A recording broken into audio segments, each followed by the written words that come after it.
Christmas is a season of light. That's what we tell ourselves. Candles in the windows, stars on the trees, glow against the dark.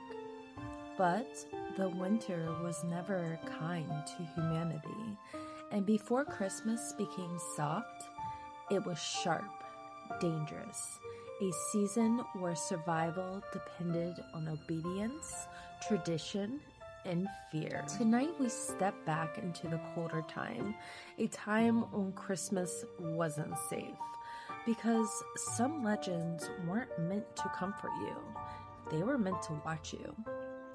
My name's Nikki, and welcome back to Nightly Haven. Fear tingles down your spine and hairs stand on end. Mysteries unknown and tales in the dark.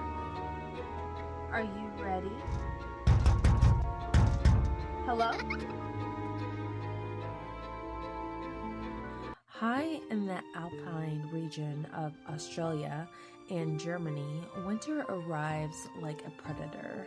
Snow piles up, roads disappear, villages become islands of flickering lights and endless white wilderness.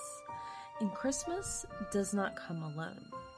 It arrives with two figures, Saint Nicholas and the thing that follows behind him, Krampus. Descriptions vary, but the feeling never does. He is towering, horned, goat-legged. His fur is matted with snow and soot. His mouth stretched into something that almost resembles a grin, but not quite. Because Krampus doesn't smile, he bares his teeth.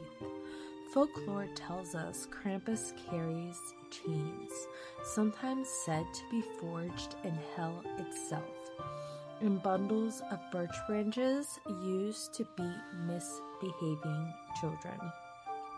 But the sack on his back is what terrifies parents most, because children are placed inside it, do not always come back. Some legends say he drags them to the underworld. Others say he throws them into frozen rivers. A few whisper that he keeps them, training them to become something else. What makes Krampus truly disturbing is this. He's not evil for evil's sake. He is justice without mercy. Saint Nicholas rewards the good. Krampus corrects the bad. The two sides of the same ancient belief. Winter punishes the weakness. Even today, Krampusnacht is celebrated every December 5th. Men don horrifying carved masks, some so realistic they cause panic, and roam the streets with chains, bells, and switches. The church tried to ban it, governments tried to control it, but fear is harder to erase than faith. And in the Alps, when children misbehave too close to Christmas, parents still whisper the same warning. Krampus is listening. There are stories, quiet ones, that locals rarely share with outsiders. Stories of children claiming to hear hooves on rooftops, of claw marks in fresh snow where no animal track exists, of bells heard far from villages, ringing where no roads lead. In the 1800s, reports surfaced of children vanishing during several winters, their footprints leading away from home, and then stopping abruptly. No body, no trails, just silence. Authorities blamed wolves, exposure, snowstorms, but villagers knew better because wolves don't leave chains behind. Krampus survives because he represents something we don't like to admit, that consequences exist, that not all wrongdoings are forgiven with cookies and milk. And in a world growing louder, faster, and more reckless, perhaps that's why he returned to popularity.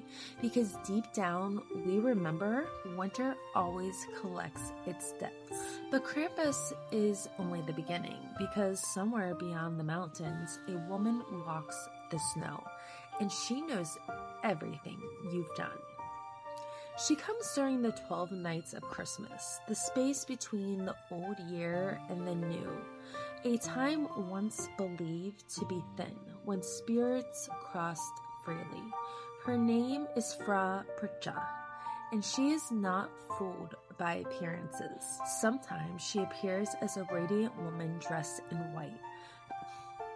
A woman in white, glowing the moonlight on snow. Other times, she is bent and skeletal, her face long and sharp, her nose hooked like a blade. But there is always one detail, 1 foot larger than the other, a sign she does not belong entirely to this world. Perchta watches homes during Christmas. She observes the way people live, not just during the holidays, but throughout the year. Were you honest? Did you work hard? Did you keep your word? And if you did, she leaves a silver coin. If you didn't, legend says she cuts open your stomach while you sleep and stuff it with straw, stones, or ash. Not killing you instantly. No, teaching you first. Families once left bowls of porridge or bread for Perchta, hoping to earn her favor. Spinning wheels were kept busy. Work was finished before Christmas, not out of joy, but terror, because Perchta punished laziness above all else. Children were warned never to peek outside during the 12 nights. Some claim to see her reflection in windows staring back, judging, waiting. And even now, in parts of Europe, mass Perchta possessions still occur. Faces twisted, animalistic, ancient. A reminder, Christmas does not erase who you are. It reveals it. But there's something else out there, something lower to the ground, something quieter, watching from the edge of the light. In Iceland, winter is not romantic. It is an endless night, and in that darkness, something moves. The Yule Cat, enormous black as coal with eyes that glow like frozen stars. It does not roar, it does not rush, it watches. Legends say the Yule Cat prowls during Christmas, peering through windows, sniffing doorways, and listening for the sound of breathing. It hunts those who didn't receive new clothes by Christmas, those who were lazy, those who refused to work, those who wasted time while winter closed in. And when it finds them, it eats them. Children were warned to behave. Farmhands worked harder. Families gifted clothing not out of kindness, but memory. Even today, Icelandic traditions includes giving clothes at Christmas, a custom rooted in fear rather than comfort. There are stories, quiet ones, of people claiming to see massive shapes moving beyond the firelight, of paw prints too large to belong to any animal, of a low purring sound carried on winter wind. Because monsters don't always fade, sometimes they adapt. Krampus, Frau Perchta, the Yule Cat, different lands, different faces, the same message. Winter demands obedience, darkness remembers everything, and survival once required fear. These legends were never meant to entertain you, they were meant to keep you alive. So tonight, when the house grows quiet, when the snow muffles every sound, when the lights glow softly against the dark, remember, not every Christmas visitor brings gifts. Some bring judgment. Sleep well, and I'll see you in the shadows. Have a good night, guys. Bye.